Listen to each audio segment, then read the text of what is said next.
नमस्कार मित्रों, आज हम एक चर्चा करेंगे विशेष तरह के दान की। जब भी हम दान करते हैं तो उसमें क्या त्रुटि रह जाती है कि वो दान या जो भी हम किसी को गिफ्ट देते हैं उसका हमें भरपूर फल नहीं मिल पाता, या कह लें कि सही विधि से हम दे नहीं पाते।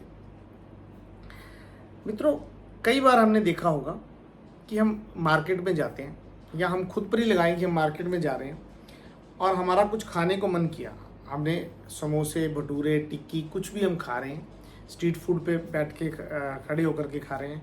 कोई भिखारी आ जाता है, कोई बच्चा, बच्ची, कोई भी जो भी मांगने वाला है वो आ जाता है, वो कहता है कि मुझे भी खाने के लिए कुछ दे। पहले तो हम करते हैं तिरस्कार कि क्यों खिलाएं, खाओगे, काम करो, मेहनत करो, फिर खाओ। अब ये जब बातें हम बोलते हैं तो हमारा शनि देव जो है, शनि ग्रह है, ये जितने भी मांगने वाले हैं, वर्कर्स हैं, मजदूर हैं, ये सारे शनि देव ग्रह के अंडर में इनका जो है और आता है।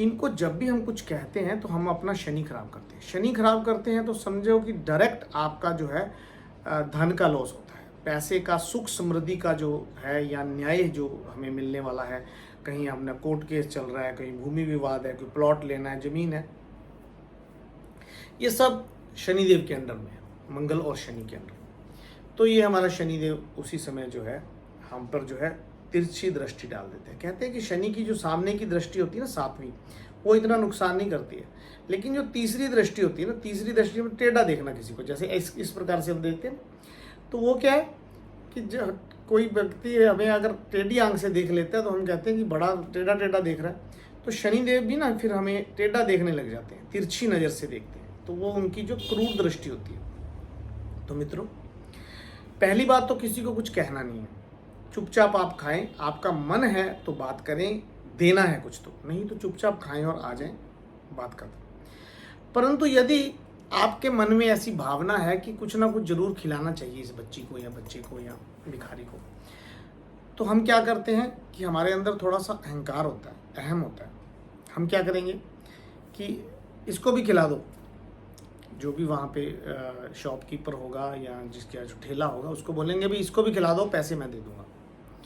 और वो व्यक्ति का तो काम है, वो डाल के दे देगा और वो खा लेगा। ना देने वाले ने धन्यवाद दिया, लिया और उसने वो चला गया।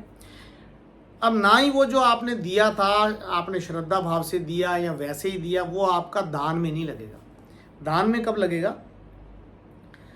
आप क्या करें कि आपका मन है कि उसे खिलाना है, तो उसे बोले कि 2 मिनट मैं खा रहा हूँ, खाने के बाद आपको देता हूँ। तो उससे थाली लगवाएं, जैसे छोले भटूरे, पूरी, समोसा जो भी है उसमें थाली में अच्छे से परोसें और खुद दुकानदार से पकड़ करके उसे दें कि ये लो, आप इसे ग्रहण करो, खाओ।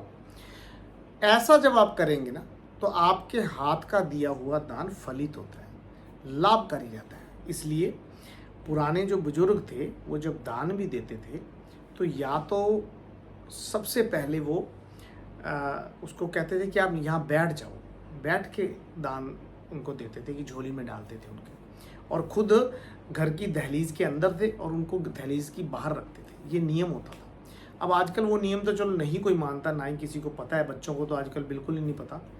लेकिन हम बड़ों को भी ये ध्यान रखना चाहिए कि हमें अहंकार में आकर के दान नहीं देना चाहिए कि इसको दे दो, इसको खिला दो, मैं दे दूंगा पैसे, कोई बात नहीं, उसका कोई बेनिफिट नहीं है। आप खुद अपने हाथ से जो उनको इज्जत से और स्वीकार भाव से लेकर के उनको देंगे कि ये लीजिए, इसे स्वीकार कीजिए, खाइए, वो आपका फलित होगा, वो कई गुना आपको जो है उसका बेनिफिट मिलेगा। तो अवश्य ही ये जो आज मैंने चर्चा की है ये कोई उपाय नहीं है, ठीक है, परंतु ये चर्चा इसलिए की है कि हम अगर सही तरीके से उसे करना शुरू कर देंगे तो कहीं ना कहीं हमें लाभ जरूर मिलता है। हमारे चैनल धनलक्ष्मी ज्योतिष को अवश्य ही सब्सक्राइब करें और दिए गए नंबरों पे आप हमसे संपर्क करके अपनी कुंडली आदि दिखा सकते हैं, वास्तु विजिट करवा सकते हैं, या वास्तु के लिए अपने घर का नक्शा या वीडियोग्राफी करके हमें भेज सकते हैं। हम उस पर भी उसे एनालिसिस करके आपका समाधान कर पाएंगे। जय माता दी।